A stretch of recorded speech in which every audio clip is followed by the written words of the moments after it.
సుందరి lunch తెచ్చేసావా? అవును బాలాగారు. నాకు చాలా ఆకలిగా ఉంది. పెట్టు. ముందు వాటర్ తాగుతాను. ఓకే, తాగండి.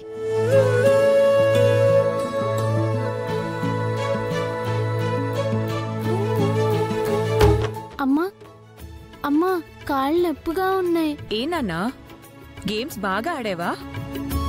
కాదమ్మా, ఈరోజు టీచర్ అడిగిన క్వశ్చన్స్ కి ఆన్సర్ చేయలేదని గోడ కుర్చీ వేయించారు. అవును, నేను కూడా గోడ కుర్చీ వేశాను. ఎవరు సరిగ్గా ఆన్సర్ చెప్పలేదా? బాలా ఒక్కడే బాగా సమాధానం చెప్పాడు. అవును, సుందరి నాకు అన్ని నేర్పించింది. సుందరి, నువ్వు నాకు బాగా చదువు చెప్తున్నావు. Thank you. అమ్మా, నాకు పెళ్లి చేయమ్మా. ఈ రోజే డౌన్లోడ్ చేయండి, మీ ఫేవరెట్ షోస్ చూడండి.